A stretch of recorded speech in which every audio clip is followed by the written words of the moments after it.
L'histoire commence par la fête que toute l'humanité a été pétrifiée. Ensuite, nous verrons quelques heures auparavant.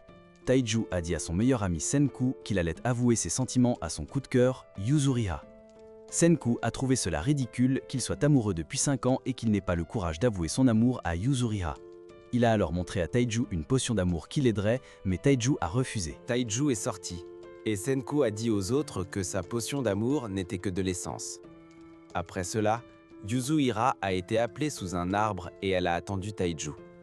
Puis Taiju est arrivé et il était nerveux à l'idée d'admettre ses sentiments. Puis Taiju commença à avouer son amour, et Yuzuriha rougit. Avant que Taiju puisse faire sa déclaration d'amour, une lumière verte apparut. Toute la terre fut enveloppée par la lumière verte, et toutes les personnes se pétrifièrent. Au dernier moment, Taiju a essayé de protéger son coup de cœur de toutes ses forces. Après cela, toutes les personnes ont été pétrifiées, et le monde a sombré dans le chaos. Les gens ne pouvaient pas bouger, mais ils étaient tous encore en vie. Pendant ce temps, il ne pouvait rien voir et tout était sombre. Taiju essaya de garder sa conscience et espérait que Yuzuriha était encore en vie. Il ne voulait pas mourir, car il n'avait pas encore obtenu de réponse de Yuzuriha. Tous les hommes étaient pétrifiés, seuls les animaux du monde étaient vivants. Puis plusieurs siècles passèrent et la Terre changea. Les villes et les civilisations ont sombré sous des tsunamis et des catastrophes mondiales. Taiju était encore conscient et il ne savait pas combien de temps s'était écoulé. Plusieurs millénaires ont passé et la civilisation moderne a disparu de la face de la Terre. Un jour, un liquide tomba sur la roche de Taiju et il se réveilla. Taiju réussit à sortir de la roche et il était choqué. Cependant, il découvrit que l'humanité était pétrifiée et que tout le monde s'était transformé en statue de pierre. Taiju était triste et priait pour les personnes pétrifiées. Après cela, il aperçut une rivière et suivit la direction de celle-ci. Soudain, Taiju se souvint que dans son passé, 2 filles avaient trouvé un oiseau pétrifié. Il pensait que l'oiseau était atteint d'une maladie. En conséquence, Taiju a emmené l'oiseau chez le vétérinaire pour le réanimer. Soudain, son coup de cœur Yuzuriha est apparu. Cependant, Yuzuriha a également montré un oiseau pétrifié. Elle avait la même idée stupide que Taiju. Taiju a commencé à rire et ils sont devenus de bons amis. De retour dans le présent, Taiju trouva l'ancien arbre de son école. Il était heureux d'avoir retrouvé Yuzuriha et remercia l'arbre car la statue de Yuzuriha n'avait pas été détruite. Taiju remercia également Yuzuriha car rien qu'en pensant à elle, il restait sain d'esprit et en vie tout le temps. Alors, Taiju a pu avouer son amour pour Yuzuriha. Et il a pleuré parce qu'elle ne pouvait pas lui répondre. Après des milliers d'années, Taiju a réussi à déclarer son amour. Soudain, Taiju jura qu'il la ramènerait à la vie à l'ère de la pierre. De plus, il a repéré un message pour lui et il a immédiatement suivi la rivière. Plus tard, il a rencontré son meilleur ami Senku, qui l'attendait déjà pour son réveil. Taiju a essayé de l'embrasser, mais Senku ne voulait pas étreindre un gars nu et il a arrêté. Puis Senku a dit que 3700 ans s'étaient écoulés et Taiju n'en croyait pas ses oreilles en entendant la date exacte. Senku a répondu qu'il comptait constamment les secondes écoulées depuis la pétrification. Il a donc dit qu'il avait failli s'évanouir en comptant, mais qu'il avait réussi à persévérer. Taiju était impressionné par son meilleur ami Senku et il a été conduit à un abri. Quand Senku a montré à Taiju sa maison construite, il a été choqué. Senku avait construit les bases de la survie à partir de zéro tout seul. Cependant, Senku a dit qu'il savait que ses sentiments pour Yuzuriha étaient plus forts que tout le reste. Dans les jours qui ont suivi, Senku a essayé de restaurer la civilisation avec Taiju. Senku avait l'intention de recréer le monde à partir de zéro et de sauver tous les humains. Plusieurs jours passèrent et Senku était épuisé par les ressources collectées par Taiju. Senku a immédiatement trié les aliments toxiques et lui a indiqué ce qui n'était pas toxique. Après cela, ils ont grillé les champignons ramassés par Taiju et les ont mangés. Taiju le remercia pour le délicieux repas, car Senku avait produit du sel pour l'assaisonner. Ensuite, il se mit immédiatement à chercher plus de nourriture. Plus tard, il trouva des raisins, et il goûta les raisins, qui étaient acides. Soudain, il trouva un raisin. Il vit la statue du lycéen primate le plus fort, nommé Tsukasa. Par la suite, Taiju découvrit un panier dans une grotte et pensa qu'une autre personne avait survécu. Puis Senku apparut et dit qu'il était la personne qui avait mis le panier là. Ils ont dit que leur objectif ultime est de libérer davantage d'humains de la pétrification. Ensuite, Senku a expliqué qu'il avait essayé de dissoudre la pétrification avec de l'acide nitrique. Taiju ne savait pas ce qu'était l'acide nitrique. Cependant, Senku a versé de l'acide nitrique sur l'oiseau et son test a échoué. Senku était déprimé. Mais il n'a pas abandonné et voulait faire plus d'expériences pour trouver une solution avec ses connaissances en sciences. Soudain, Taiju a posé une question stupide et Senku était content. Senku lui a expliqué qu'il voulait faire un nouveau mélange, alors Taiju a dit qu'il ne comprenait pas la plupart des choses, mais il lui a montré des raisins pour faire de l'alcool. Ensuite, Taiju a montré son agriculture physique, Compétences, et ils ont pu rapidement produire leur propre vin. 3 semaines plus tard, ils ont réussi à faire du vin Et Taiju a dit qu'il n'était pas assez vieux pour boire de l'alcool. Senku a dit que 3700 ans avaient passé et qu'ils étaient maintenant autorisés à boire du vin. Après cela, Senku a prévu de distiller l'alcool et il a construit un vase faux. Senku croyait en la science, mais sa tentative a échoué. En conséquence, Senku a fait plusieurs essais pour créer de l'alcool distillé chaque jour. Puis l'hiver est arrivé et ils n'avaient toujours pas de succès. Mais ils n'ont pas abandonné. Ensuite, le printemps est arrivé et Senku a testé sa fluidité miraculeuse à nouveau.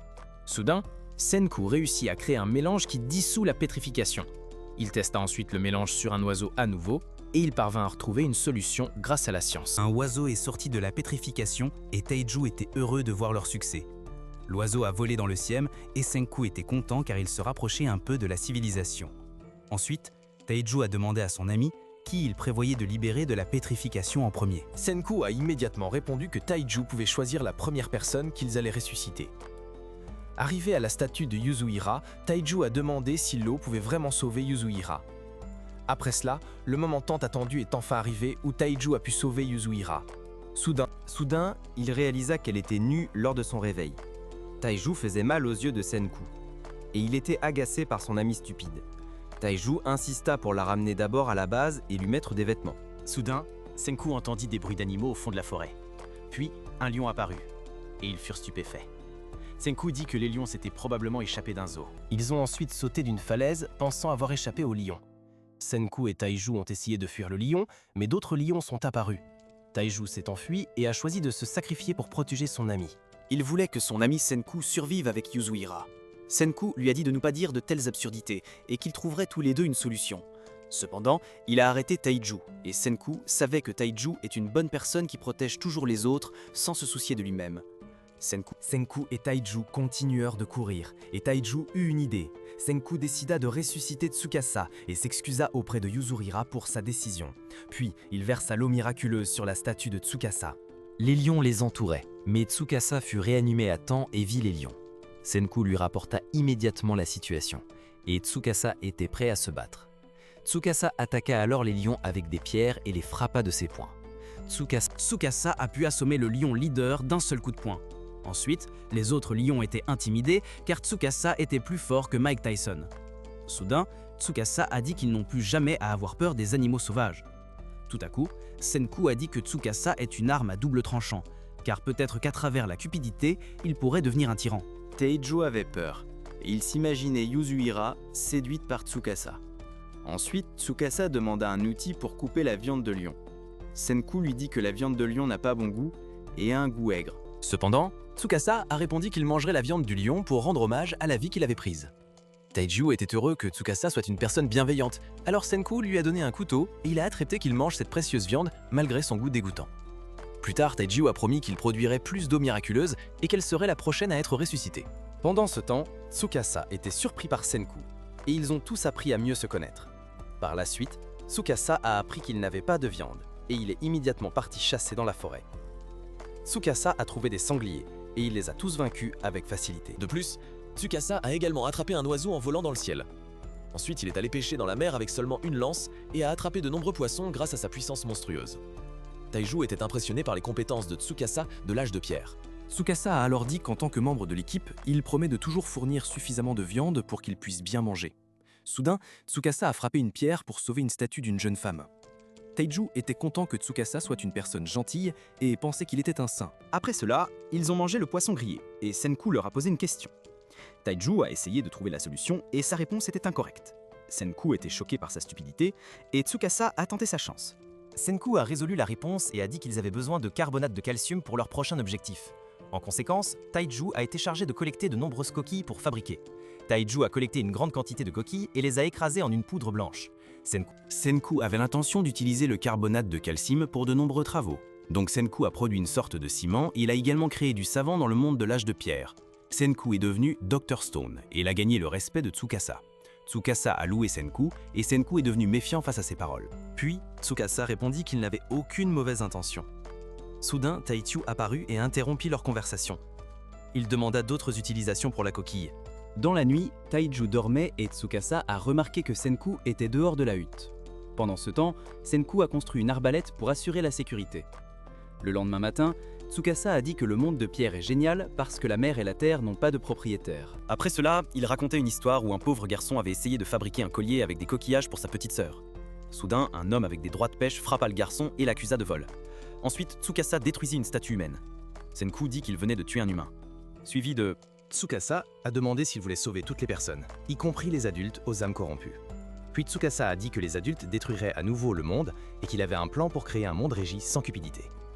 Ensuite, Tsukasa a essayé de détruire une autre statue. Senku, Il l'a arrêté et a dit qu'il sauverait tout le monde dans le monde. De plus, il prévoyait de ramener la civilisation.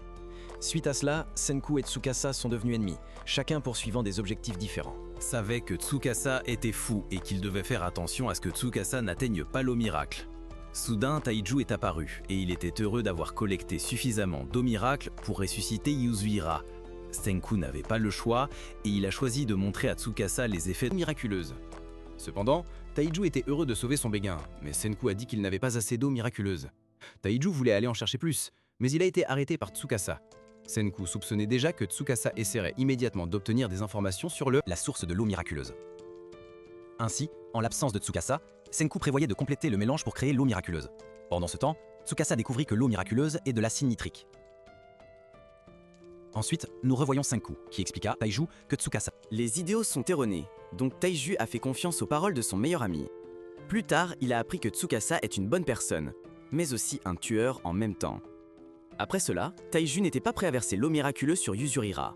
Alors Senku a versé l'eau sur son béguin. La roche ne s'est pas détachée de son corps. Senku lui expliqua que la réaction prend du temps parce que les molécules sont connectées. Taikyu ne comprenait rien, mais il attendit que la coquille rocheuse de Yuzuriha se brise. En conséquence, Taiju se souvint du temps avant qu'il ne puisse terminer sa confession d'amour. Il attendit plusieurs milliers d'années et put enfin avouer ses sentiments à Yuzuriha à nouveau. Après tout ce temps, Yuzuriha était de nouveau en vie et elle fut surprise par Taiju. Taiju appelle son nom et s'excuse auprès d'elle. Ensuite, Yuzuriha a répondu qu'elle dormait encore et le remercia pour l'avoir sauvée. Suite à cela, Senku a interrompu leur retrouvaille et a dit qu'il devait choisir entre deux options. Senku a donc dit que Tsukasa était en route pour revenir et qu'ils allaient l'affronter en tant qu'ennemis. Taiju et Yuzuriha ont décidé d'aider Senku à lutter contre Tsukasa. Soudain, Tsukasa est apparu et il était déterminé à imposer ses idéaux au monde. Alors, Taiju a vu que Tsukasa avait tué un humain. Il décida d'arrêter Tsukasa, mais Senku savait que Taiju n'avait aucune chance. Senku tira une flèche sur Tsukasa, mais il la dévia facilement. Ensuite, il attaqua aussi Taiju, qui réussit à bloquer son puissant coup de pied. Tsukasa. Il a été noté que Taiju n'est pas du tout disposé à utiliser la violence. Taiju a déclaré qu'il éviterait la violence et a proposé à Tsukasa de décharger sa colère sur lui. Yuzuriha et Senku ont été choqués par les paroles stupides de Taiju. Pendant ce temps, Tsukasa était confus et accablé par la logique stupide de Taiju. Puis Tsukasa a demandé ce qu'il ferait s'il tuait Yuzuriha. Soudain, la tête de Taiju saignait et il s'est évanoui. Tsukasa savait que Senku et ses amis n'étaient pas ses ennemis, mais ils avaient des opinions différentes et il a dit au revoir. Ensuite, Senku a réveillé Taiju et il savait à quel point son meilleur ami était résistant. Taiju s'est levé immédiatement et il a dit qu'il était de nouveau en forme. Après s'être réveillé, il a immédiatement voulu empêcher Tsukasa de tuer d'autres humains. Puis, Senku a dit qu'il ne pouvait arrêter Tsukasa qu'avec le pouvoir de la science. C'est ainsi que la guerre entre la science et l'âge de la pierre a commencé, l'une contre l'autre. Senku avait en fait prévu de construire une arme contre Tsukasa. Après cela, Senku voulait aller rassembler des matériaux. Ils se mirent donc en route, et en chemin, des fleurs de cerisier tombèrent des arbres. Senku dit que ce sont une nouvelle espèce de cerisier qui ne proviennent plus de leur ancien monde. Ils étaient au sommet d'une montagne et Senku sortit un outil fait maison de sa poche. Il détermina la distance de leur destination au mètre près. Soudain, Yuzuriha aperçut quelque chose au loin. Ils suivirent donc tous Yuzuriha à travers la forêt. Puis ils trouvèrent une statue de Bouddha qu'ils se souvenaient de leurs anciennes vies. Yuzuriha se remémora alors son enfance, lorsqu'elle allait visiter la statue de Bouddha avec sa famille. Yuzuriha pleura de joie, et Taiju pensa qu'il avait fait quelque chose de mal. La raison pour laquelle Yuzuriha a pleuré est qu'elle venait de se réveiller récemment, et les souvenirs de l'ancien monde l'ont émue. Suite à cela, Senku et Taiju l'ont réconforté. Taiju a dit qu'ils avaient trouvé Bouddha et qu'il leur montrerait le chemin. Pendant ce temps, Senku a réalisé que la statue est en bronze, ce qui est très utile pour son plan. Il a donc prévu de détruire la statue pour emporter les matériaux précieux avec lui. Au cours des jours suivants, ils ont rassemblé de nombreux matériaux utiles et ont mangé des ragoûts ensemble. La nuit, Taiju voulait les protéger, mais Senku lui a dit de se reposer. Le lendemain matin, Senku était sur un radeau avec Yuzuriha et Taiju était leur moteur humain. Soudain, il remarqua que le pied de Yuzuhira était encore pétrifié. Alors Taiju décida d'utiliser l'eau miraculeuse pour briser la pétrification. Après cela, ils avancèrent davantage et il dit qu'ils atteindraient bientôt leur objectif. Pendant ce temps, Tsukasa trouva les traces du groupe de Senku. Il se mit immédiatement. Il a réalisé que c'était juste un piège. Ensuite, Tsukasa a soupçonné que le plan de Senku était de construire une arme avec la science pour le vaincre. Le soir, ils sont arrivés à destination, et Senku a dit qu'il pouvait commencer à créer une arme puissante avec ses connaissances en science. Senku voulait construire une arme à feu. Il a dit qu'ils allaient maintenant avancer dans le temps et utiliser de la poudre à canon pour créer de nouvelles armes high-tech. Ensuite, nous revoyons Senku. Il a extrait la roche du volcan et a dit qu'il pouvait commencer à fabriquer une arme contre Tsukasa. La nuit suivante, Taiju a voulu parler de sa confession d'il y a 3700 ans. Parce qu'à l'époque, il n'a pas pu lui avouer son amour à temps. Yuzuhira voulait savoir ce qu'il voulait dire à ce moment-là. Taiju a répondu que, étant pétrifié, il avait quelque chose d'important à lui confesser. Malheureusement, ils doivent d'abord ramener la civilisation. Suite à cela, Taiju Il a dit qu'ensemble, ils ramèneraient la civilisation et qu'ensuite, il lui avouerait ses véritables sentiments. Le lendemain matin, Senku avait extrait suffisamment d'ingrédients pour la poudre à canon et il voulait commencer à créer une arme capable de résister à Tsukasa, alors Yuzuhira ajouta du soufre dans le sac. Ensuite, Senku ajouta le charbon collecté. Enfin, Senku avait pris de l'acide nitrique de la caverne miracle. Puis, Senku mélangea ces matériaux dans une ruche et ajouta de la dextrose. Merci. Lorsqu'il eut terminé de mélanger, Taiju alla l'aider, mais Yuzuhira l'en empêcha.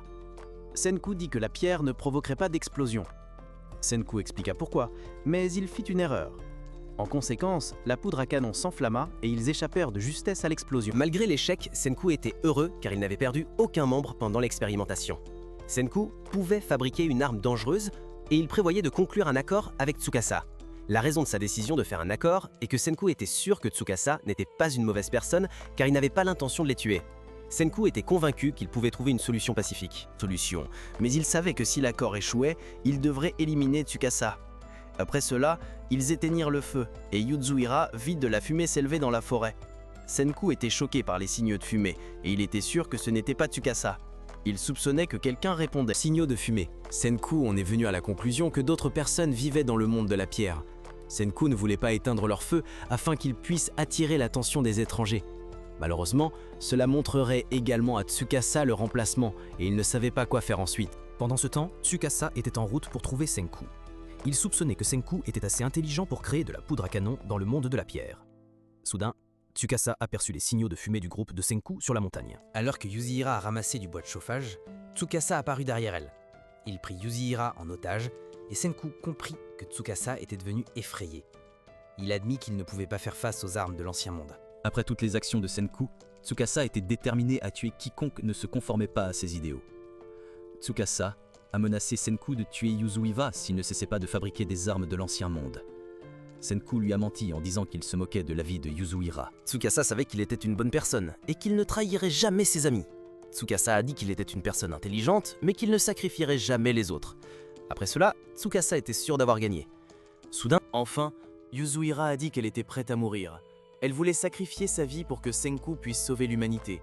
Senku a été touché par les mots de Yuzuhira et il a commencé à révéler le secret de l'eau miraculeuse à Tsukasa. pendant ce temps, Taiju ramassait du bois de chauffage et il détectait davantage de signaux de fumée provenant de personnes inconnues.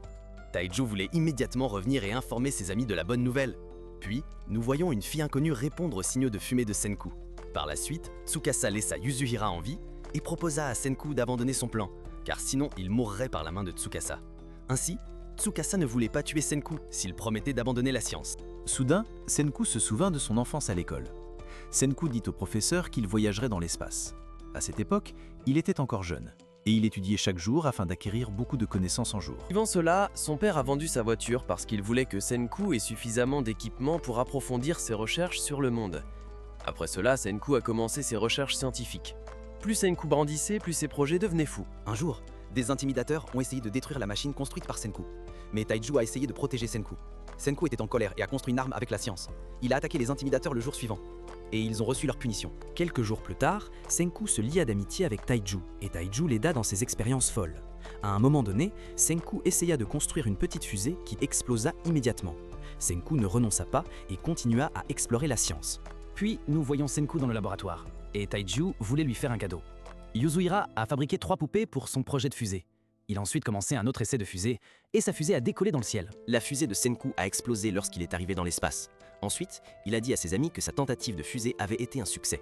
Quand Senku a fini de penser à son passé, Tsukasa a dit qu'il ne voulait pas le tuer. Alors, il lui a demandé à nouveau s'il était prêt à abandonner la science. Il a décliné son offre parce qu'il ne pouvait pas renoncer à sa passion. Tsukasa a répondu qu'il mettrait fin à sa vie rapidement et sans douleur, avec une seule attaque précise. Pendant ce temps, Taiju avait un étrange pressentiment et a immédiatement couru vers le volcan. Avant que Senku ne soit tué, Tsukasa a dit que s'ils s'étaient rencontrés plus tôt, ils seraient certainement devenus de bons amis. Senku a acquiescé. Tsukasa a ensuite attaqué Senku et lui a brisé le cou avec son épée. Après le coup final, Tsukasa réalisa que s'ils s'étaient rencontrés dans leur enfance, ils seraient devenus de bons amis. Il souhaite avoir rencontré Senku dans l'ancien monde avant qu'il ne se retrouve dans le monde de la pierre. En dessous, nous voyons Senku qui n'est plus en vie, et Taiju n'a pas réussi à sauver son meilleur ami à temps. Taiju et Yuzuriha ont pleuré pour leur ami bien-aimé Senku. Taiju ne pouvait pas croire qu'il était mort et ne voulait pas accepter sa mort. Puis Tsukasa a dit qu'ils devraient enterrer leur ami correctement pour lui faire leurs adieux. Taiju était furieux et Tsukasa sentit immédiatement son désir de meurtre. Il savait que Taiju et Rage pouvaient le combattre. Il espérait que Taiju garderait son calme pour qu'il n'ait pas à le tuer. Lorsque Taiju souleva un énorme rocher, Tsukasa était prêt à se battre contre Taiju. Taiju était à la fois en colère et triste, mais Yuzuriha réussit à le calmer. Elle dit que Senku avait sacrifié sa vie pour la protéger. Taitsu a lancé la pierre dans les airs pour distraire Tsukasa. Tsukasa était confus et essayait de comprendre leur plan. Pendant ce temps, Yuzuriha essayait d'obtenir la poudre à canon. Elle croyait au rêve de Senku, et elle a jeté la poudre à canon sur Tsukasa. Ensuite, Tsukasa a détruit le pot plein de poudre noire. Taiju et Yuzuriha ont promis de se battre ensemble contre Tsukasa avec l'aide de la science. Cela dit, Taiju était prêt à vaincre Tsukasa par tous les moyens possibles. Lorsque le rocher géant a atterri, il a créé des étincelles qui ont immédiatement explosé. Tsukasa a été frappé par l'explosion et il ne pouvait pas voir à travers la fumée. Nous voyons alors Tsukasa, qui n'a pas été blessé par l'explosion. Il soupçonnait que le plan de Taiju était de s'échapper de lui. Puis Taiju s'est enfui avec son ami décédé, espérant sauver son meilleur ami Senku. Tsukasa était sûr que Senku ne pouvait pas être réanimé dans ce monde. Pendant ce temps, Taiju essayait de le réanimer avec un massage cardiaque. Senku ne montrait aucune réaction et il prévoyait de faire la réanimation bouche à bouche. À ce moment-là, Yuzuriha a dit que c'était de sa faute si Senku s'était sacrifié pour sauver sa vie. Suite à cela, Taiju se souvient d'une question de l'école. À ce moment-là, Senku avait dit qu'il essaierait toujours de sauver tout le monde grâce à la science. Taiju était sûr que Senku ne se sacrifierait jamais sans un plan. Soudain, Yuzuriha se souvint que Senku avait attiré l'attention sur son cou avant de mourir. Alors Taiju comprit pourquoi il touchait toujours son cou. En conséquence, ils constatèrent que le cou de Senku était toujours pétrifié. Ils comprirent immédiatement le plan de Senku pour se revivre. Ils utilisèrent ensuite l'eau miraculeuse restante et la versèrent sur le cou de Senku. Après que la pétrification ait disparu, les amis de Senku espéraient qu'il serait réveillé. Taiju lui cria qu'il devait se réveiller pour réaliser ses rêves.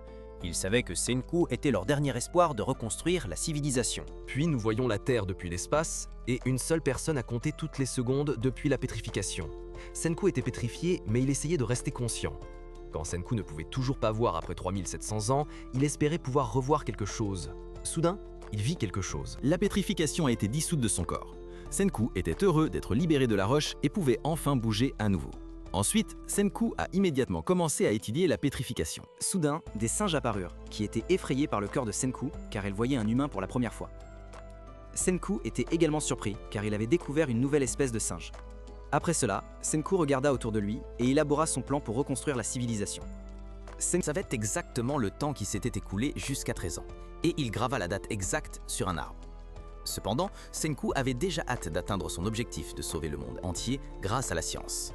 Puis Senku essaya de faire du feu, et les singes pensaient que Senku était stupide. Le soir, Senku se rendit compte qu'il n'avait pas assez de force ni de compétences comme ses amis pour faire du feu. Il ne renonça pas, et savait qu'il devait créer du feu avec ses connaissances en sciences. Par la suite, Senku frappa de nombreuses pierres pour trouver une solution à son problème. Il a essayé de trouver le bon type de pierre pour atteindre son objectif. Senku a échoué en essayant de fabriquer des outils, mais il n'a pas abandonné. Il savait que, comme dans sa vie précédente, il devait expérimenter beaucoup et trouver un moyen de résoudre son problème. Il a alors pu fabriquer des outils en pierre qui l'ont aidé à résoudre ses problèmes, puis il a lié des racines d'arbres pour en faire une corde. Le soir, Senku a essayé de créer à nouveau un feu avec sa corde fabriquée. Cependant, Senku a généré de la chaleur pendant la nuit et l'a combiné avec de l'oxygène. En conséquence, Senku a réussi à créer du feu dans le monde de la pierre.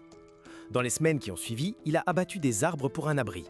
De plus, Senku a essayé de chasser de la viande, mais il n'avait pas assez d'endurance. Senku était conscient qu'il n'avait aucun pouvoir physique spécial, alors il a élaboré un nouveau plan pour chasser des animaux.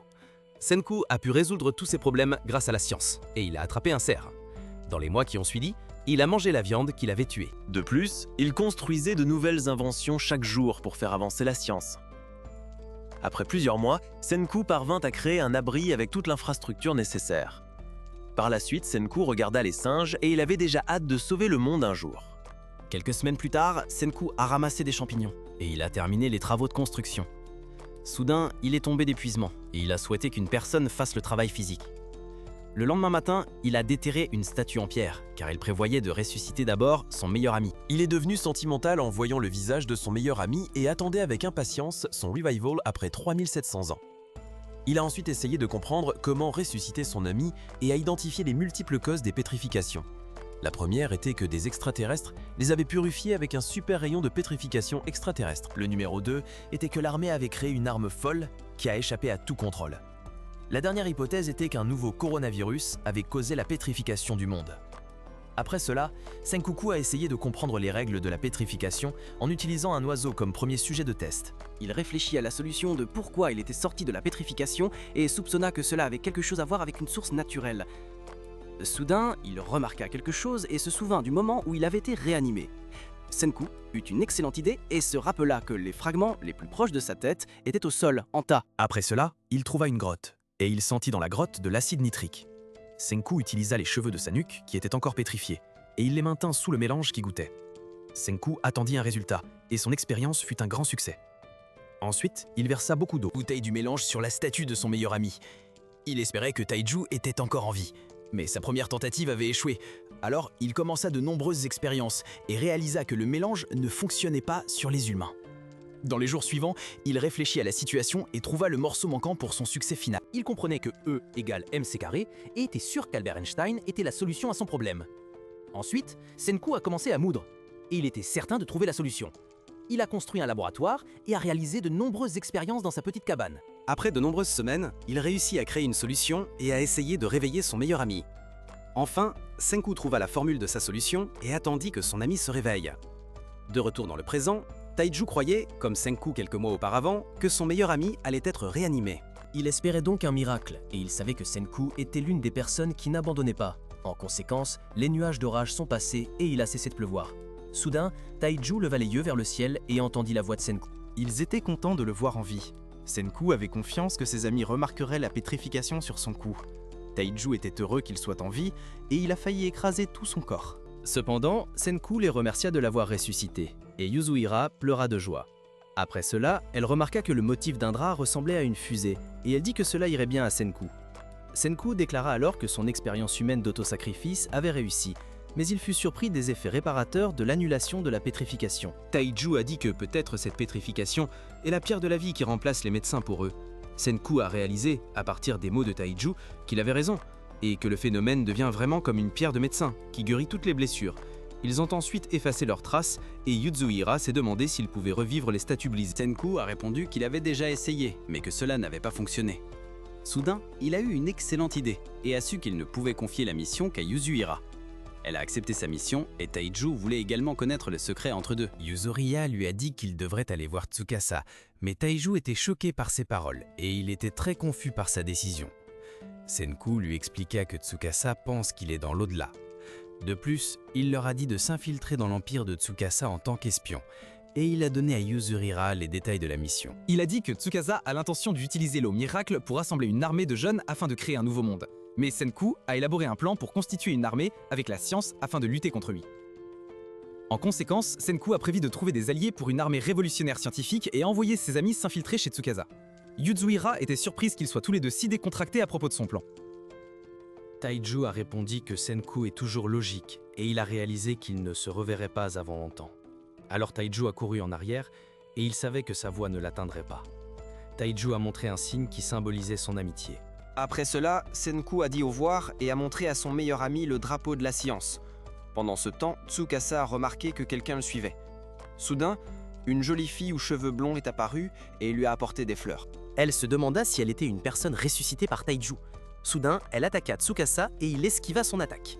Tsukasa fut attaqué par la fille blonde et il comprit qu'elle n'était pas une personne ressuscitée car ses compétences en arts martiaux étaient incroyables. Une Kohaku a dit qu'elle avait vu tous ces actes malveillants qu'il avait commis sur la montagne. Elle pensait qu'il était un sorcier maléfique et a essayé de tuer Tsukasa avec son couteau de l'âge de pierre. Il a esquivé son attaque et a compris qu'elle ne savait pas ce qu'était une explosion. Cependant, Tsukasa a découvert qu'elle appartenait à une nouvelle génération qui ne connaissait pas la science. Il ne voyait pas les humains primitifs comme une menace et n'avait aucune raison de combattre Kohaku. Son objectif était de retourner à la grotte et de revendiquer l'eau miraculeuse avant eux. Alors, Tsukasa a dit au revoir et il a simplement repoussé. Puis, nous voyons Senku. Il a entendu le bruit fort et a immédiatement couru dans cette direction. Kohaku a été surprise de voir Senku, mais il a dit qu'elle devait arrêter de parler et il a essayé de la sauver. En utilisant cela, Senku a dit qu'il avait deux options, mais l'une d'elles est très dangereuse. Elle a répondu que ses organes et ses os allaient bien. Senku était content qu'elle ne soit pas blessée et il a utilisé ses connaissances en sciences pour la sauver en toute sécurité. Kohaku était surprise par sa construction et il a expliqué qu'il utiliserait la science pour la sauver. À la fin de la journée, Senku a réussi à la sauver et Kohaku était impressionné par la puissance de la science. Par la suite, Kohaku a dit qu'elle avait un faible pour lui. Et Senku a mal compris ses mots. Le soir, Senku remarqua que Kohaku dormait avec ses épées. Elle répondit qu'elle aimait sa façon de vivre, mais qu'elle ne lui faisait pas encore confiance. Senku dit qu'il n'oserait pas attaquer une lionne et lui demanda de se détendre. Ainsi, Kohaku a appris le comportement impoli de Senku, mais elle savait qu'il était une bonne personne. En conséquence, elle lui a proposé de l'aider à combattre Tsukasa. Il a parlé à Kohaku de son plan, et Kohaku a décidé de s'associer à Senku. Le matin suivant, Kohaku a dit à Senku qu'elle avait besoin d'eau chaude pour préparer un bain thermal à des fins de guérison. Senku s'est moqué d'elle à nouveau, et elle a répondu que l'eau chaude était pour sa grande sœur. Senku a appris que sa sœur était gravement malade, et il a compris qu'elle aimait beaucoup sa grande sœur, car elle apportait le lourd pot à son village tous les jours. Soudain, Kohaku glissa, mais Senku la sauva à temps et lui dit de le lui remettre. Senku ne pouvait pas porter le lourd pot et construisit une voiture pour le transporter. Kohaku fut donc impressionné par son invention. Soudain, ils percutèrent un arbre et Kohaku réussit à survivre sans blessure tandis que Senku était allongé, blessé, sur le sol. Lorsqu'il vit le village de Kohaku, Senku fut surpris pour voir tant de gens. Il ne pouvait pas croire de voir les villageois. Il pensa également que le village était une colonie de personnes ressuscitées. Et il réalisa qu'il n'y avait aucun signe de fluide de résurrection. Il a été attaqué, mais Kohaku a protégé Senku. Jinro et Kinro n'ont pas permis à Senku d'entrer dans le village. Ils ont dit que les règles n'autorisaient pas les étrangers à entrer dans le village, parce qu'ils sont tous des criminels. Soudain, Kohaku leur a demandé s'ils voulaient se battre contre elle, mais ils savaient que Kohaku allait les frapper. En conséquence, Senku a essayé de les convaincre sans violence, et il leur a montré des bulles de savon. Kinro et Jinro étaient fascinés, et Senku prévoyait d'utiliser la science pour les rallier à sa cause. Soudain, Jinro savait qu'il devait utiliser son technique spéciale et a décidé de laisser quelqu'un d'autre s'occuper du problème. Il avait l'intention de retrouver son ami Chrome. Chrome s'est présenté et a dit qu'il était un sorcier super intelligent. Ensuite, Senku s'est présenté et leur a dit qu'il était un scientifique. Senku est surpris par Chrome, parce qu'il n'avait pas peur comme ses amis. Soudain, Chrome a dit que personne ne le battrait en sorcellerie, et il a accepté le défi de Chrome. Après cela, Chrome lui a montré un feu, et Jinra était le seul à penser qu'ils allaient commencer une bataille de sorciers dangereuse. Chrome a dit qu'il allait leur montrer son pont arc-en-ciel, alors Chrome a jeté quelque chose dans le feu et il a fait virer le feu au jaune. Kohaku et les garçons étaient impressionnés de voir le feu changer de couleur, mais Senku savait que c'était juste une réaction de test de flamme. Chrome ne pouvait pas croire que Senku connaissait son truc, et il pensait que Senku pouvait lire dans ses pensées. En conséquence, son plan a échoué et il a essayé de se justifier auprès de Kohaku. Chrome est allé dans son laboratoire et il a créé de l'électricité avec une boule. Il a effrayé son ami avec l'électricité et Jinro a pensé qu'il l'avait attaqué avec ses compétences de sorcier. Senku a vu sa boule de soufre et il a été surpris que Chrome ait réussi à créer cette boule de soufre. Il a commencé à apprécier Chrome et lui a montré le véritable pouvoir de sa boule. Ainsi, Senku a paralysé Chrome avec son propre tour et il s'est évanoui. Kohaku lui a demandé à propos du tour et Senku leur a donné la boule de soufre. C'est ce que Senku a regardé. Sa cabane dans les arbres et était émerveillé car il avait collecté tous les minéraux et matériaux scientifiques par lui-même. Chrome a répondu qu'il avait tout collecté et appelé les réactions de la sorcellerie. À ce moment-là, Senku a souri car il avait trouvé un gars qui avait le potentiel de devenir un bon scientifique. Cependant, Chrome l'a défié à un dernier duel, mais il n'avait aucune chance de battre Senku à une question de mathématiques. Suite à cela, Senku a récupéré son abri de science et Chrome a rejoint son équipe. Il a découvert tous les trésors de Chrome et ils sont devenus de bons amis. Plus tard, Kohaku a laissé les deux garçons jouer avec les pierres et Senku a eu l'idée de convaincre les deux frères avec la science. Ensuite, Senku a plongé sa lance dans le feu et il a réussi à créer une lance dorée. Kinro a dit qu'il ne pouvait pas l'acheter avec ses absurdités. Pendant ce temps, ils ont remarqué que Kinro aimait son nouveau cadeau et que Jinro était jaloux. Plus tard, Senku a découvert que Chrome collectionnait des plantes. Chrome a dit qu'il les collectionnait parce qu'il essayait de trouver une solution à la maladie de Kureburi. C'était la raison pour laquelle Chrome a décidé de devenir un sorcier. En attendant, Ruri a remercié sa petite sœur de lui avoir apporté de l'eau chaude pour sa maladie. Les serviteurs de Ruri ont appris que Kohaku avait passé une nuit dans la forêt. Rory leur a demandé de partir un instant. Ils ont refusé en disant qu'ils ne pouvaient pas laisser la prêtresse seule. Rory les a convaincus de partir et elle était inquiète pour Kohaku, sachant que quelque chose s'était passé hier. Soudain, Ruri s'est effondrée et elle a dit à Kahaku de ne pas se mettre en danger pour elle. Après cela, nous voyons Chrome qui a demandé à Senku s'il pouvait utiliser la science pour guérir la maladie de Ruri. Suite à cela, Chrome a appris sur la civilisation moderne et toutes les inventions du vieux monde. A raconté à Chrome la pétrification et le désastre du monde il y a 3700 ans. En conséquence, Chrome a commencé à pleurer et n'arrivait pas à croire que quelqu'un avait détruit la civilisation moderne. Chrome était en colère, mais Senku l'a réconforté et a dit que l'humanité ne tomberait pas aussi facilement. Puis Chrome décida de construire une nation de science avec lui, et il avait l'intention de vaincre la maladie de Ruri grâce au pouvoir de la science. Senku sourit en entendant ces mots, et il prévoyait de fabriquer des antibiotiques dans le monde de l'âge de pierre. Le lendemain, Jinro parla aux villageois de Senku, et ils ne le virent pas comme leur ennemi. Alors, le chef du village apprit l'existence de l'étranger amené par Kohaku. Il se fâcha car il avait désavoué sa fille et elle ne respectait toujours pas les règles. Soudain, la maladie de Ruri s'aggrava et elle s'effondra. En attendant, Senku a planifié avec ses amis de sauver Ruri. Mais Senku avait des motivations cachées et voulait faire de tous les villageois ses ouvriers. Par la suite, Senku leur a dit que le royaume de la science produirait des antibiotiques, ce qui a sauvé 100 millions d'humains. Kohaku et Chrome étaient motivés pour aider Senku et ils lui ont dit de commencer tout de suite. Senku leur a expliqué qu'il y a 2 méthodes pour fabriquer des antibiotiques. Senku a essayé d'expliquer la théorie, mais ils n'ont rien compris et ont laissé Senku s'occuper de la planification. Puis il a dit qu'il serait capable de produire des antibiotiques avec un pourcentage de 10 milliards. En conséquence, Senku a planifié les étapes pour fabriquer leurs médicaments miracles et il a montré son plan à ses amis. Ils ont été choqués de voir son plan compliqué, mais ils croyaient que Senku réussirait. Il est excité et a demandé à Senku son plan pour créer du fer. Après cela, Senku a appris à Chrome davantage sur le monde, et il était épuisé d'être enseignant. Chrome était heureux d'apprendre sur la gravité et l'espace. Alors Senku leur a parlé de l'espace et leur a montré l'étoile du Nord. Soudain, il a remarqué que les positions des étoiles... Il a changé et il a réalisé que l'axe de la Terre est en train de se déplacer. Il a compris que l'ensemble de la planète s'est légèrement incliné au cours des 3700 dernières années et que l'étoile polaire a bougé. Chrome a pensé qu'il en savait plus que Senku pour la première fois et lui a montré une pierre magique. Senku a détruit sa confiance en lui et lui a dit que sa pierre est un aimant. Quelques jours passèrent et ils allèrent à une rivière pour trouver d'autres pierres magnétiques. Kohaku trouva beaucoup de sable noir et Senku avait hâte de produire du fer dans le monde de l'âge de pierre. Plus tard, Senku apprit que Kohaku était la seule femme avec des capacités de gorille et elle était en colère d'être appelée gorille. Par la suite, Chrome eut l'idée de demander de l'aide au village, mais Kohaku dit que personne n'aiderait parce qu'ils étaient tous les deux des sorciers suspects.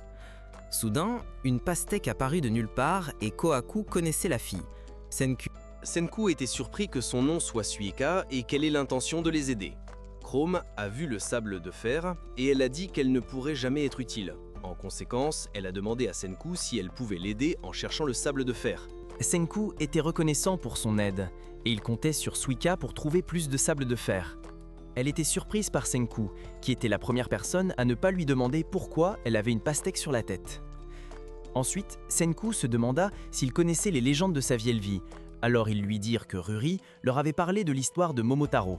De plus, Kohaku a dit qu'elle avait entendu toutes sortes d'histoires de sa grande sœur.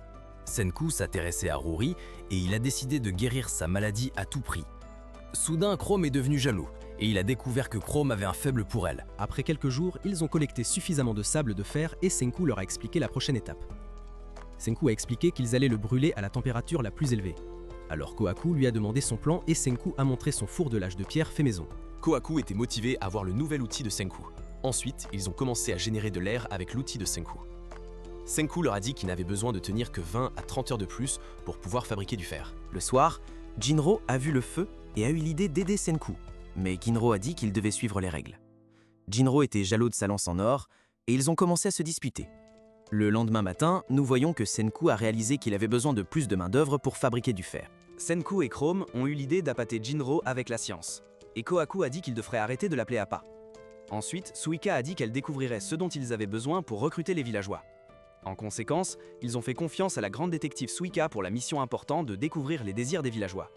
Plus tard, Suika est allé au village et tout le monde savait que Senku vivait dans l'abri de Chrome. Suika a rassemblé beaucoup d'informations sur les villageois et elle est retournée faire son rapport à Senku. Le soir, Suika leur a dit que la sœur éblouissante souhaitait trouver un beau petit ami. Senku savait qu'il était impossible de créer un beau petit ami avec la science. Un Chrome a traité Kohaku de gorille et il a été puni par Kohaku qui n'aime pas ses paroles. Après cela, Suika a rapporté à Senku que le garçon Ganon était malade de manger du poisson tous les jours.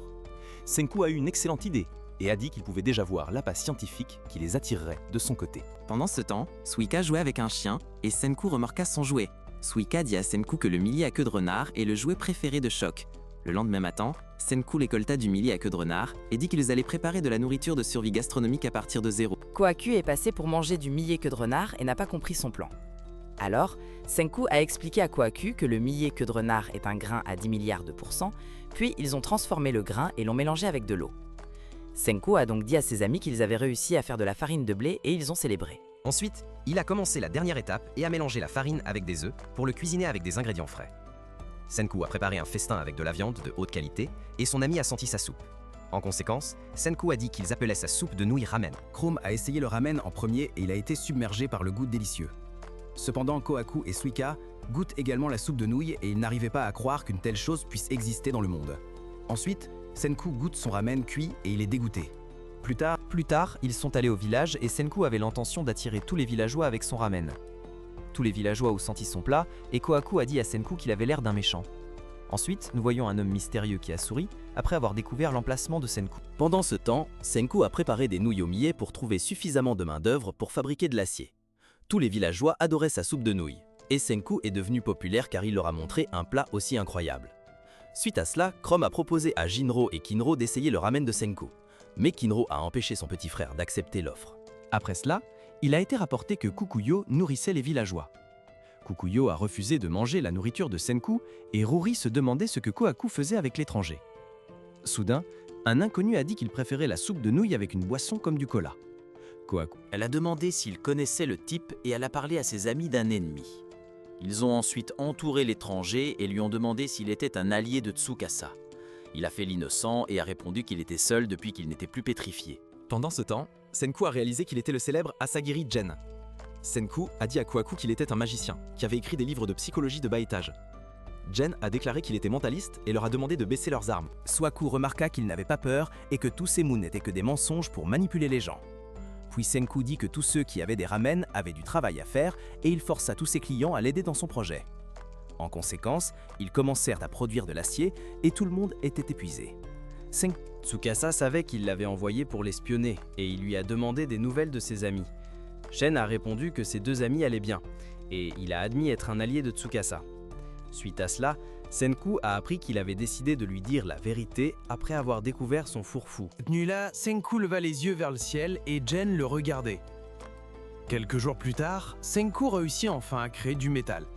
Gen lui dit aussi que son travail était de confirmer que Senku était mort, mais il changea de plan. La raison était qu'il avait vu Senku fabriquer de l'acier et croyait avoir une chance de vaincre Tsukasa. Cependant, Senku et ses amis ont réussi à produire de l'acier et Gen a dit qu'il allait dire un mensonge à Tsukasa. Il a dit que peu importe qui gagne, car il veut juste être du côté des gagnants. Donc il attend, et voici le royaume des scientifiques va gagner ou l'empire de Tsukasa. Soudain, Kohaku est apparu et elle l'a menacé, mais Senku l'a arrêté. Senku a dit qu'il convaincrait Gen de changer de camp après lui avoir montré sa nouvelle invention. Ainsi, Gen a appris qu'il prévoyait de construire un générateur, et Gen a été choqué par ses paroles. Soudain, le temps a commencé à changer et des nuages d'orage sont apparus. Senku était nerveux et a dit qu'il devait se dépêcher. Soudain, Suika est apparue et elle lui a apporté le sable magnétique qu'elle avait collecté. Il a ensuite prévu de combiner son sable magnétique et de l'acier pour construire un générateur. Senku a dit à Suika de trouver un vernis dans le village et il était sûr qu'il réussirait. Il a suivi les lignes griffonnées de Senku sur une planche en bois et a versé l'acier en fusion dedans. Entre-temps, une fille a rapporté que Senku avait détruit le pont. Un groupe de villageois s'est réjoui de la nouvelle car ils avaient maintenant une raison de tuer Senku. Kohaku a signalé que des ennuis les attendaient, et Senku savait que son plan échouerait s'il devait se battre. À ce moment-là, Jen a proposé de les aider, et il a demandé à Suika de collecter quelques fleurs. Après cela, Jen leur a apporté des fleurs, et ils ont pensé qu'il se moquait d'eux. Jen a dit qu'ils avaient essayé d'arrêter la foudre avec leur sorcellerie, mais Magma ne le croyait pas, alors il les a trompés, et Kohaku était surpris par ses tours de magie. Senku a dit qu'il n'était qu'un escroc utilisant sa force mentale pour transformer des mensonges en vérité. En conséquence, Magma est parti. Chez eux, Senku et ses amis ont travaillé sur son plan pour créer un générateur. Senku a gravi une montagne avec ses amis. Après cela, ils ont installé le générateur et Jinro voulait les aider, mais Kinro l'en a empêché. Puis ils se sont rendus compte qu'ils avaient besoin d'une lance, et Kohaku a découvert l'or de Kinro. Elle a volé sa lance et a réussi à stocker la foudre dans le magnet de Senku à temps. En conséquence, il a réussi à créer un énorme magnet et a pu construire son générateur ensuite. Ainsi, Senku est heureux que son plan ait fonctionné et il était excité de voir le magnet arriver plus tard. Kohaku s'excusa d'avoir détruit la lance de Kinro et son petit frère se moqua de lui. Soudain, Kohaku se demanda pourquoi ses aimants ne fonctionnaient pas. Senku résolut le problème. Ensuite, Jen apprit qu'il prévoyait de construire un générateur alimenté par la force musculaire. Quelques jours passèrent et ils purent construire d'autres choses pour son projet. Senku et ses amis progressèrent bien dans la construction d'un générateur, mais le visage de Senku enflait. Soudain, Jen lui demanda ce qui se passait avec son visage et apprit que le vernis lui avait provoqué une éruption cutanée. Senku a construit son générateur à manivelle à double roue. Après cela, Senku a dit qu'il devait trouver 2 personnes qui travaillent en parfaite synchronisation. Ils ont demandé à Kinro et Jinro, mais ils ont refusé de les aider.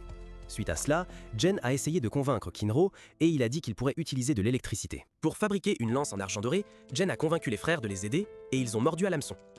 Dans la nuit, Kinro et Jinro ont travaillé pour le royaume de la science. Ensuite, Senku a montré à Jen une ficelle de bambou rôtie à la vapeur. Plus tard, Jen a réalisé que Senku prévoyait de inventer l'ampoule d'Edison. Senku est demandé à Chrome s'il avait peur de la nuit. La raison de sa question était qu'il savait qu'il avait amené une invention importante d'Edison à l'âge de pierre. Il a dit qu'avec la science, il pouvait vaincre la nuit. Suite à cela, Senku a créé de la lumière. Et tout le monde était choqué de voir l'invention de Senku.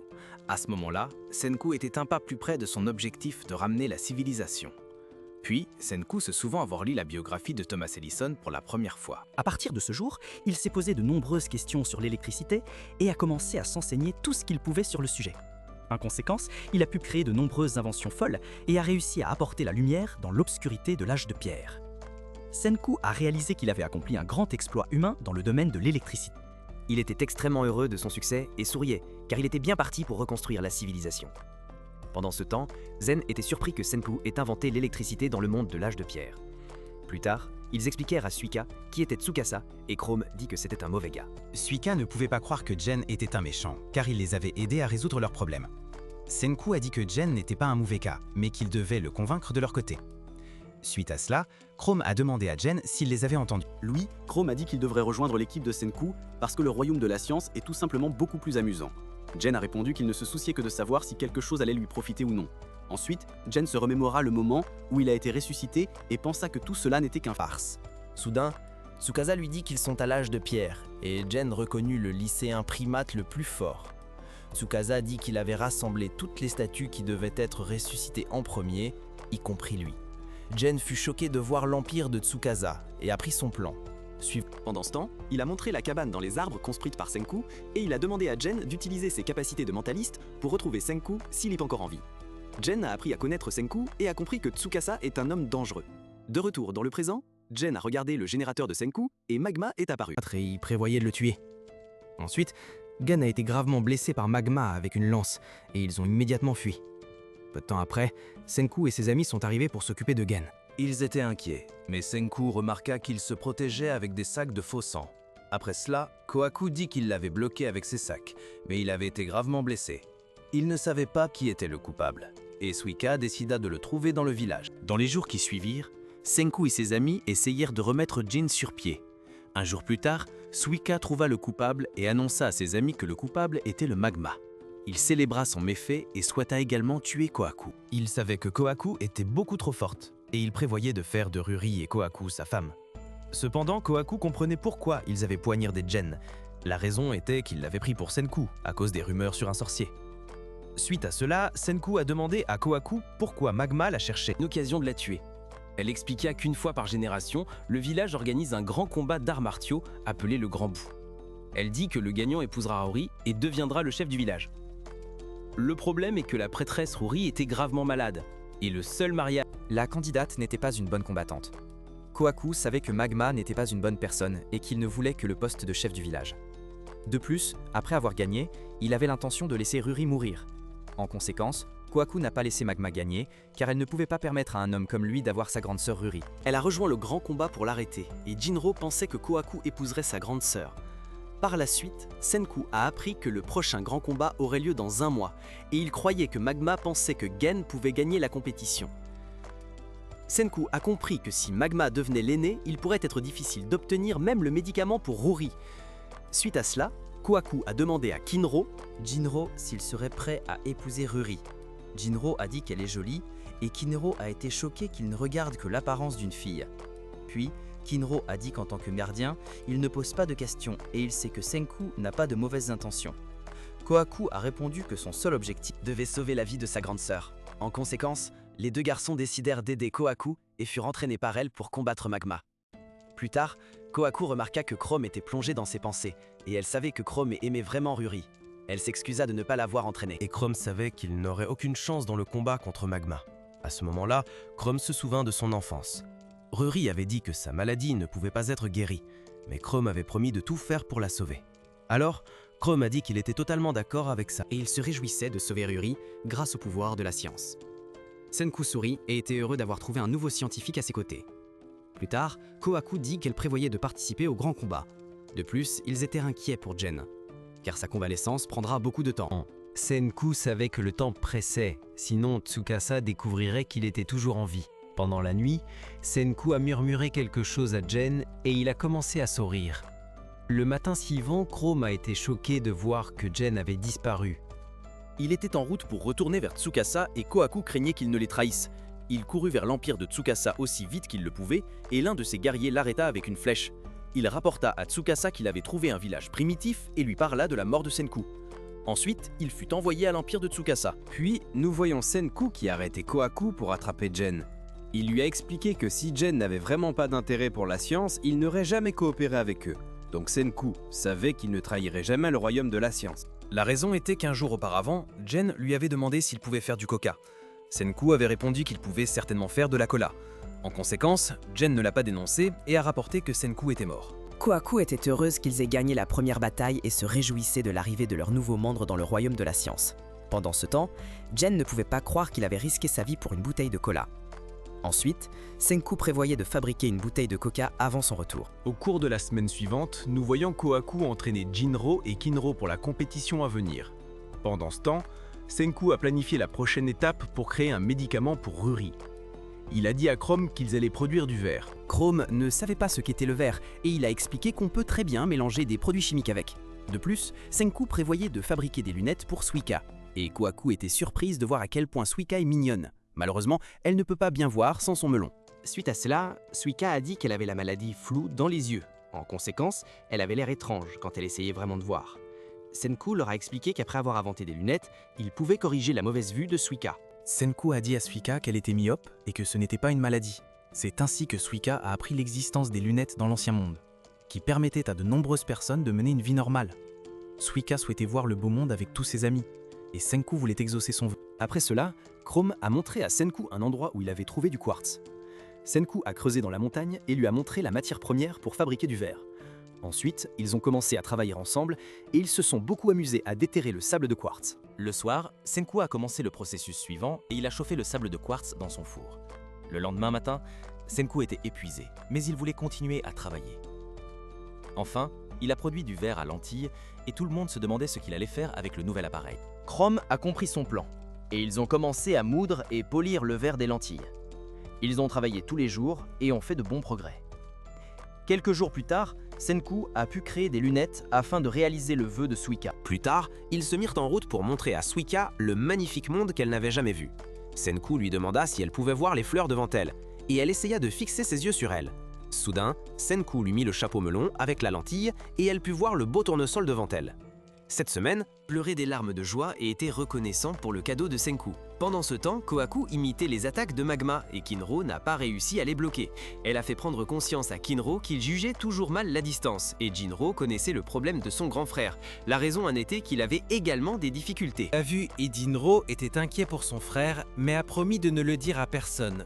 Ensuite, nous voyons Senku. Il planifiait déjà son prochain projet et Chrome lui a crié de ne pas s'exprimer comme un méchant. Le lendemain matin, Senku a commencé à fabriquer des instruments en verre. Suika les a aidés et a collecté de nombreuses pierres noires qui moussaient lorsqu'elles étaient chauffées. Senku lui expliqua qu'ils utilisaient la mousse comme isolation pour fabriquer un four à souffler le verre. Ensuite, Senku fabriqua une paille en fer pour souffler de l'air dans le verre. Malheureusement, sa tentative de fabriquer des instruments en verre a échoué, et Senku soupçonnait que travailler avec un artisan serait plus fructueux. Alors, Chrome a kidnappé un vieil homme et a demandé à Kasike de les aider, mais il s'est fâché et a dit qu'il n'était pas intéressé par les jeux de bondage. Puis Suika est apparue. Elle voulait rendre le vernis qu'elle avait emprunté. Senku a appris que Kaseki était la personne qui avait fabriqué le fantastique bouclier de Kohaku. À ce moment-là, Kohaku se souvint du moment heureux où elle avait reçu le bouclier de son père. Sachant que Kaseki est un artisan talentueux, Senku lui a montré ses projets. Il savait qu'il pouvait l'attirer avec son verre. Ensuite, Senku expliqua son plan pour fabriquer des instruments en verre. Chrome réussit à éveiller son intérêt et Kaseki ne pouvait pas supporter leur maladresse. Le plan de Kusuki a fonctionné et Kaseki s'est libéré de ses liens. Il s'est également transformé en mutin Roshi et ils ont été surpris par ses muscles. Ensuite, Kaseki leur a montré ses compétences de maître artisan et il a commencé le processus de façonnage du verre. Senku et Chrome étaient impressionnés, et Kazuki s'est beaucoup amusé à fabriquer les instruments en verre. Le matin suivant, Senku a acquis un laboratoire de sciences et a pu commencer ses expériences. Senku se souvenait lorsque son père lui avait créé un espace pour la science, et il se réjouissait de ses futures réalisations. Lorsque Senku a dit qu'à partir de maintenant, ils allaient inventer des choses encore plus incroyables et qu'ils s'amuseraient tous plus que dans le pays de Tsukasa. Ensuite, nous voyons Mecha Senku, qui explique le royaume scientifique de Senku et comment tout a commencé avec sa base. Deuxièmement, nous voyons le camion de nourriture de Senku, qui servait des ramen. En tant que troisième, Mecha Senku nous a montré que Senku avait également débloqué un four industriel pour produire du métal. Ensuite, Mecha Senku a présenté ses combattants, se préparant à affronter Magma. Jinro était paresseux et il a été contraint de générer de l'énergie au générateur de Senku. De plus, Senku a obtenu Kaseki, qui utilise ses muscles pour fabriquer des instruments en verre. En conséquence, Senku... Étant donné un laboratoire, ils étaient bien placés pour sauver Ruri avec des antibiotiques. Chrome savait que leur royaume de la science commençait à s'intensifier, et Senku était d'accord avec lui. Ensuite, Senku a dit à Chrome que la technologie était encore plus folle avant l'effondrement du monde. En attendant, Jinro était jaloux de l'équipe de sorcellerie, car il semblait s'amuser beaucoup. Soudain, Jinro a dit que les lances brillantes leur donnaient plus de motivation pour devenir plus forts. Kinro a acquiescé, et ils ont demandé à Senku d'embellir leurs lances avec de l'or et de l'argent. Senku savait qu'une lance en or ou en argent ne lui serait d'aucune utilité au combat, mais il accepta leur demande. Alors Senku dit qu'il ferait à Jinro une lance en argent, et Kinro était triste. Soudain, Senku dit à Jinro de ne pas se réjouir trop tôt, car il serait dangereux de lui fabriquer une lance en argent. Le lendemain, Chrome fut surpris de voir que Senku utilisait une plante au look étrange pour fabriquer de l'argent. Jinro était content d'obtenir une lance en argent, et il taquina Kinro de ne rien avoir reçu de Senku. En guise de punition, il fut assommé par Kohaku pour avoir taquiné son frère. Ensuite, Senku a réussi à créer une lance en argent pour Jinro, et Senku voulait utiliser sa lance à une autre fin. Il a dit que son rôle serait celui de garde du corps de l'équipe, et ils sont partis. Par la suite, Senku a dit à ses amis que la lance de Jinro sert de capteur. Il a dit que si la menace mortelle apparaissait, sa lance deviendrait noire.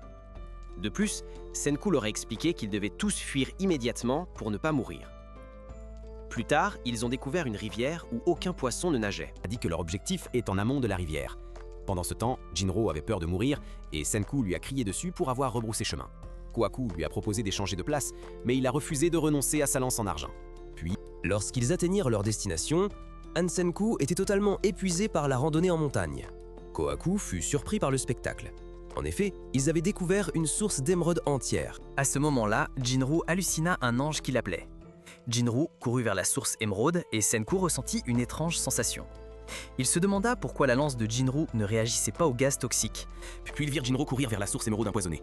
Senku ordonna à Jinro de revenir, mais il était hypnotisé. Au dernier moment, Kohaku sauva Jinro et un groupe de corbeaux fut attiré dans l'eau de la source. Alors, je suis désolé, mais je suis désolé, je suis désolé, je suis désolé, je suis désolé. Ils ont donc vu l'ennemi essayer de les tuer, et Kohaku a essayé de calmer Jinro. Senku leur a expliqué que l'acide sulfurique est un médicament miracle de la science, mais aussi très dangereux. Plus tard, Senku leur a dit qu'il ne pouvait pas fabriquer d'antibiotiques sans l'acide sulfurique. Kohaku était prêt à risquer sa vie, mais Senku l'en empêcha. Senku lui raconta une histoire où un groupe était parti faire des recherches autour d'une zone d'acide sulfurique. Puis Senku sourit et dit qu'il résoudrait le problème avec des masques à gaz. Le soir, Senku était prêt pour le combat contre l'acide sulfurique et il savait qu'une erreur signifierait leur mort. Puis Senku demanda à Chrome de rester à leur base. Il dit qu'il n'y avait aucune garantie que les masques à gaz fonctionnent et qu'il devait rester car personne d'autre ne pouvait sauver Ruri. Alors Senku a dit qu'il allait transmettre toute la science qu'il connaît à lui dès maintenant. Senku a dit qu'il ne prévoit pas de mourir, mais qu'il ne voulait pas risquer de perdre la science. Chrome a répondu qu'il viendrait avec lui parce qu'il ne le laissera pas tomber. La raison en était que Chrome considère Senku comme un ami important et il ne peut tout simplement pas laisser un ami mourir. Suite à cela, il a dit qu'il ne voulait pas être protégé et il a montré sa détermination à Senku. Chrome a déclaré qu'ils sont tous les deux des scientifiques qui peuvent se sauver mutuellement en cas de besoin. Il était touché par ces mots et Chrome a réussi à le convaincre. Chrome savait que les amis de Senku risquaient également tout pour faire avancer la science, alors Chrome a dit qu'il le suivrait peu importe à quel point leur aventure serait dangereuse. Senku lui faisait confiance pour sa vie et ils ont formé une équipe. Lorsqu'elle se souvint du jour où il avait été décidé qu'elle devrait être la prochaine traîtresse, Kohaku n'avait aucune intention d'aider à un plan qui rendait acceptable la mort de Ruri. En conséquence, elle refusa et essaya de trouver un moyen de sauver sa sœur bien-aimée. Nous pensions que si elle n'était pas en mesure de prendre le rôle de la prêtresse, Ruri n'aurait aucune raison de quitter le monde. Après avoir entendu les paroles de Chrome, Kohaku était heureuse, et elle souhaitait que Chrome puisse épouser Ruri. Elle savait que Chrome avait toujours aimé sa sœur, et qu'il risquerait sa vie pour elle à tout moment. Malheureusement, le mariage entre eux ne serait pas possible et Kohaku a demandé si elle devait être sa femme. Chrome a compris qu'elle ne prenait pas sa proposition au sérieux et a dit qu'elle ne se marierait jamais avec une gorille. Le matin, nous voyons Senku. Il a commencé à faire le processus final pour ses masques à gaz. Après un certain temps de bricolage, Senku et Chrome ont reçu des masques à gaz. Plus tard, Senku et Chrome étaient en route vers la source émeraude. Jinro avait honte car il avait terriblement peur. Il a refusé de les accompagner et a dit qu'il ne retournerait jamais à cet endroit. Suite à cela, Senku a dit qu'il ne pouvait pas le forcer et ils sont partis sans Jinro.